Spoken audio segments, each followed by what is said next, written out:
So यो video चाहिँ प्रोनाउन्सिएसनको बारेमा हो।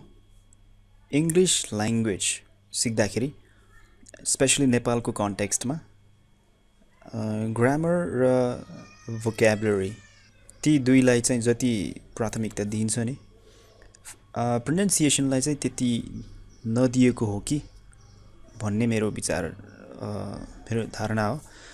र त्यसैले चाहिँ मैले के सोचेँ भन्दाखेरि प्रोनाउन्सिएसन रिलेटेड भिडियोहरू चाहिँ बनाउँदै जाउँ भन्ने चाहिँ मेरो विचार आयो। किनकि मलाई लाग्छ कि कुनै पनि भाषा सिक्दाखेरि प्रोनाउन्सिएसन पनि उति नै इम्पोर्टेन्ट हुन्छ, चाहे इङ्ग्लिस होस् या नेपाली। जुनै पनि भाषा सिक्दाखेरि त्यसको ग्रामर अनि भोक्याबुलरी सँगसँगै प्रोनाउन्सिएसनमा पनि त्यति नै ध्यान दिनुपर्छ भन्ने चाहिँ मलाई लाग्छ।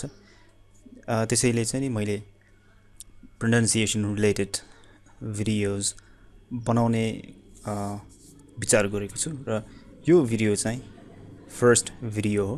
र आज चाहिँ यसमा यो भिडियोमा चाहिँ म एउटा एकदम छोटो एकदम सानो एउटा टपिक मात्रै कभर गर्ने कोसिस गर्दैछु। किनकि अब धेरै प्रब्लमहरू चाहिँ छन् प्रोनाउन्सिएसन रिलेटेड।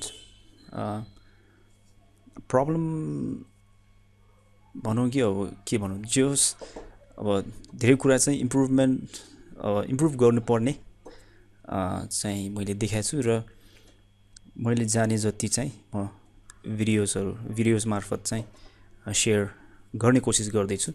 र आजको भिडियोमा चाहिँ म एस र एसएच ती दुईटाको डिफ्रेन्सलाई कभर गर्दैछु, त्यो टपिकलाई चाहिँ। अब हेरौँ, यो एस अनि एसएच कुनै पनि शब्द यदि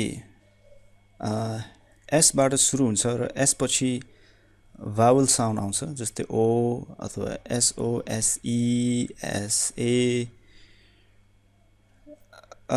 त्यसरी आउँछ भने यसको साउन्ड चाहिँ हामी स साउन्डबाट प्रोनाउन्स गर्छौँ, सो से सा त्यसरी। र जब भावल साउन्ड आउनुभन्दा अगाडि एच आउँछ एससँग, अब यसरी आएको छ भने यसलाई श साउन्ड आउँछ, जस्तै सी। ओके, त्यसरी स र शको चाहिँ नि त्यो डिफ्रेन्सलाई नोटिस गर्नुपर्छ जस्तो लाग्छ है, नोटिस गर्नुपर्छ। एसओसीके सक, एसएचओसीके shock। सो प्रोनाउन्सिएसनमा डिफ्रेन्स छ यसमा। यो सक हो भने यो चाहिँ shock। त्यसरी नै saving and saving, saving saving, त्यसरी चाहिँ नि एस मात्रै हुनु र एसएच हुनुमा एकदम फरक छ, त्यो प्रोनाउन्सिएसन चेन्ज हुन्छ त्यसमा। सो तपाईँले बुझ्नुपर्ने कुरा, यदि एस पछि डाइरेक्ट कुनै भावल लेटर आउँछ भने एसओ एसई एसए, त्यस्तोलाई चाहिँ हामीले प्योर स प्रोनाउन्स गर्नुपर्ने हुन्छ। र एसएच छ भने शकिङ, शेभ, शिवर। ओके, श साउन्ड चाहिँ त्यसमा आउनुपर्छ। अब एउटा चाहिँ एक्सेप्सनल केस पनि हुन्छ, त्यो चाहिँ कुनै शब्द अहिले मलाई याद भएको चाहिँ दुईटा शब्द मात्र हो र त्योभन्दा बाहेक अरूमा प्राय हुँदैन यो। जस्तै यो दुईटा शब्द चाहिँ इङ्ग्लिसमा अलिकति एक्सेप्सनल केस हो। यसमा चाहिँ तपाईँको फेरि SH को साउन्ड आउँछ यसमा sugar sure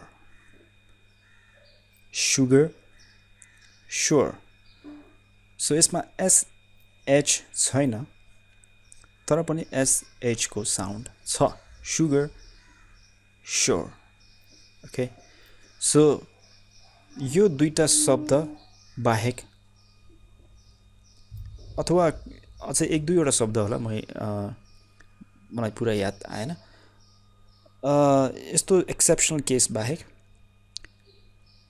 S मात्र छ भने S पछि भावल साउन्ड अथवा भावल लेटर छ भने स साउन्ड आउँछ र SH छ भने श साउन्ड आउँछ यी कुरा चाहिँ हामीले ध्यान दिन सक्यौं भने हाम्रो प्रोनाउन्सिएसनमा चाहिँ इम्प्रुभमेन्ट आउँछ भन्ने मलाई लाग्छ र यस्तै टपिकहरु लिएर म अर्को भिडियोमा पनि आउने छु सो त्यतिन्जेलको लागि गुड बाइ